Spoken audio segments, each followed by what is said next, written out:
gracias por estar presentes el día de hoy en este simposio, en el cual vamos a hablar de temas particularmente de coagulación y especialmente en tema de trombosis y hablar específicamente de anticoagulantes y algunas indicaciones específicas. Bueno, como ustedes ven, es hablar de los avances de la terapia anticoagulante, de los anticoagulantes orales directos, para lo cual, bueno, pues un servidor va a estar coordinando esta sesión. Voy a ser el primer ponente. A continuación me va a seguir la doctora Celia Sandoval. Hay un cambio en el programa. Originalmente estaba el doctor Javier Marfil. El doctor Javier Marfil está más que puesto. Lamentablemente esta semana tuvo un problema, sin embargo nos ha recomendado ampliamente a la doctora Celia Sandoval, que viene del Hospital Universitario de Monterrey, Nuevo León. Y para cerrar con broche de oro, nuevamente con nosotros es un médico hematólogo, la verdad es apreciado porque él siempre tiene la disposición de venir a varios congresos. Ahorita platicamos, él tiene muchas veces que ha venido a varios congresos de hematología, y es el doctor Kenneth Bauer, el cual él viene de la Universidad de Harvard, donde hace su práctica clínica en un centro de hemostasia y trombosis. Tiene una amplia experiencia y nos va a hablar particularmente en pacientes con trombofilia, las indicaciones especiales en este aspecto. Así que pues muchas gracias a todos. Entonces vamos a dar inicio con, particularmente vamos a empezar con actualidades de los inhibidores del factor 10. Yo voy a dar una serie de características de por qué es importante, por qué la trombosis, por qué es importante anticoagular, por qué es importante una serie de datos. La parte fisiológica es muy importante que la aprendamos a reconocer en este aspecto. Entonces, puntos importantes, hablar en relación a la trombosis. Es un problema de salud pública mundial y nacional, indudablemente. México no está ajeno a todo esto. Hay cifras en incremento, particularmente en México, en obesidad, diabetes y en enfermedades crónicas. Las enfermedades crónicas son un problema de salud pública en México y particularmente muchos pacientes con enfermedades crónicas, por supuesto, tienen muchos factores de riesgos para enfermedades trombóticas. Los pacientes con cáncer, y no podemos dejar de obviar, los pacientes con neoplasias hematológicas también se trombosan y eso genera mayor mortalidad. Quien debe conocer los mecanismos básicos de coagulación, no me queda la indudable duda que debe de ser el médico, particularmente el médico hematólogo, y por lo tanto somos los que debemos establecer conductas terapéuticas. Ojalá todos los especialistas conocieran los mecanismos para poder indicar anticoagulantes, pero sabemos que en la práctica cotidiana esto no es así. Y muchas veces en nuestra práctica terminan a nosotros solicitándonos valoraciones de pacientes para problemas de coagulación. Y podemos enumerar una serie de causas por las cuales es importante tocar en diferentes foros los temas de trombosis. Así que tenemos que refrescar nuestros conocimientos de coagulación, trombosis y epidemiología, porque es una enfermedad de impacto. Conocer los mecanismos de acción de los anticoagulantes orales, particularmente vamos a hablar de los directos, identificar indicaciones actuales de los inhibidores del factor 10, comentar indicaciones especiales y mensajes particularmente para llevar a casa entre el riesgo-beneficio, siempre entre la eficacia y la bioseguridad de estos mecanismos. Entonces, así que esto es lo que vamos a estar viendo, cuál es el mecanismo fisiológico de la coagulación. Esta es la agenda que vamos a estar tratando en este aspecto. Bueno, empecemos básicamente. Un anuncio en el cual no está patrocinado, pero sí es importante enfatizarlo y tiene que muy ver en relación a esto. El World Thrombosis Day, que se hace cada 13 de octubre, es muy importante, es un problema de salud pública. La Sociedad Internacional de Trombosis y Hemostasia lo señala. Particularmente el Comité de Trombosis y Hemostasia, la doctora Aurora de la Peña, está muy metida en esto, y para que todos apoyemos que el 13 de octubre es el Día Mundial de Lucha contra la Trombosis. No nos olvidemos de este aspecto importante en relación a la trombosis. Algo importante en la trombosis: nuestra sangre particularmente está anticoagulada y tenemos poderosos mecanismos procoagulantes, pero también tenemos poderosos mecanismos anticoagulantes que van a generar que finalmente la sangre pueda estar llevando a cabo sus mecanismos. Sin embargo, En algunas circunstancias, cuando se rompen estos mecanismos, hay un equilibrio dinámico y que se va perdiendo y puede generar que en un momento determinado un paciente pueda tener problemas trombóticos, particularmente, especialmente con lo que estamos tratando el día de hoy. Esta imagen es para señalar muchos personajes famosos que han tenido problemas de trombosis, no solamente problemas cerebrales, sino han tenido trombosis venosa profunda, y ustedes pueden ver desde nacionales, latinoamericanos, Cerati, Dickens, en fin, entre algunos otros. Y bueno, ahí vemos una tenista famosa.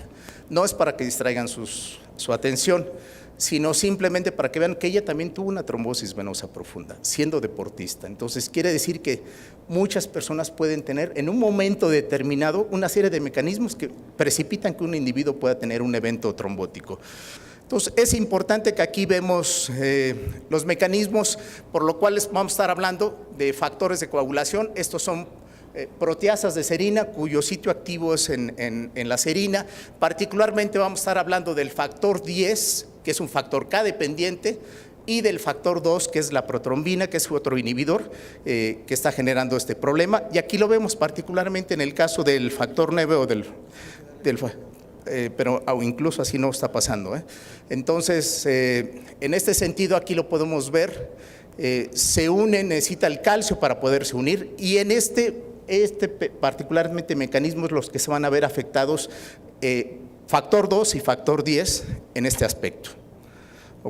Aquí vemos nuevamente la imagen de algunos proteasas de serina, y nuevamente aquí vemos en el caso del factor 10 su sitio catalítico. Normalmente todos funcionan como simógenos, tienen su sitio GLU-GLA una vez que llevan a cabo el proceso de carboxilación por la vitamina K, y esto al final lo que va a hacer que el sitio activo esté presente, el dominio en el cual tiene el aminoácido serino. Por eso son proteasas de serina, son enzimas catalíticas importantemente, que juegan un papel importante en el caso de la activación del factor 10.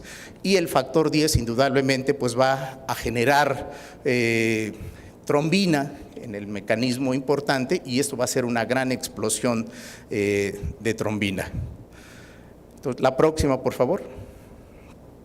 No está funcionando el señalador. Entonces, aquí vemos nuevamente el factor 10 en la fase de propagación. Una vez que tenemos factor 10, la próxima, por favor. Nuevamente, va a generar la gran explosión de trombina. Quiere decir que si yo bloqueo factor 10, voy a evitar que se generen, ir a la casa de cada molécula de trombina.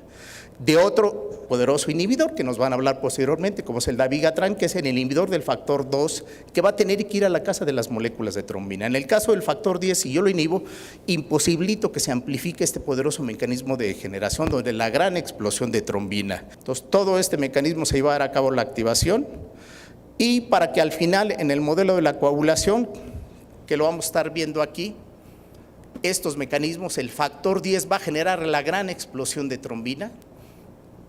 Y es importante porque el factor 10 se junta con otros factores de la coagulación y se une también a la fibrina. Entonces, es importante conocer este mecanismo en el cual puede haber pequeñas cantidades de factor 10 libre que inmediatamente son capturadas, pero también sobre todo sobre las superficies celulares y unidas a la fibrina. Y esto va a generar, por supuesto, la generación de fibrina.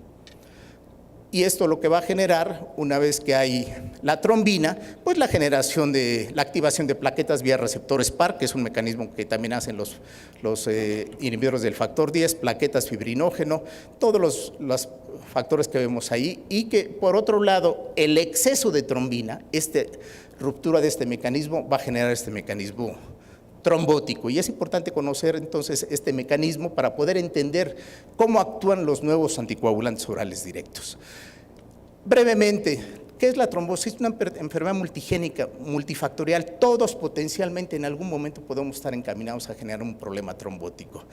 Simplemente la edad, simplemente algún procedimiento, o simplemente, como ahora lo sabemos, los que son grupo sanguíneo no cero, los que son A o B, son de mayor riesgo. Por ejemplo, ¿quiénes son de aquí?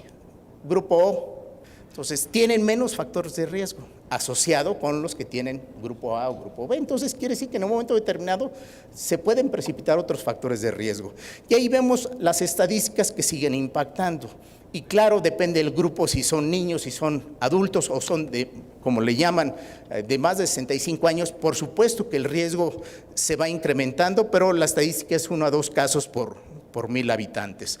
¿Qué es lo que viene a nivel mundial? ¿Qué es lo que sucede en Europa? En Estados Unidos, que son las estadísticas y en Europa más robustas que existen, y por ejemplo, en México, ¿será real esa cifra? 6 por 1000, y está publicado, y está publicado en una revista del Ejército, con todos los bemoles que podemos verle, pero está publicada esa estadística que existe en México, muy alta, ahí está el dato en ese aspecto.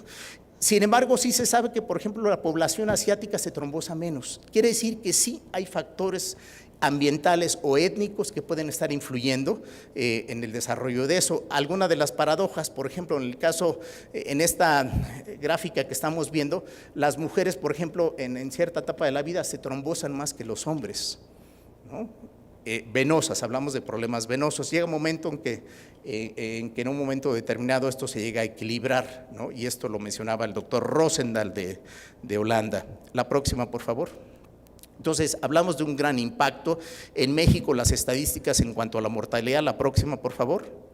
La próxima. La mortalidad, bueno, pues ahí lo estamos viendo, el impacto que tiene importantemente el número de personas que están falleciendo. Por supuesto que es la causa número 1 de muerte en el país, los que se mueren, y si sumando los casos de trombosis venosas, pues podemos tener hasta 500,000 de casos, son estimaciones. La próxima otra vez, por favor. Entonces, aquí vemos cómo se pueden distribuir los problemas trombóticos, los riesgos que podemos estar asociados en este sentido.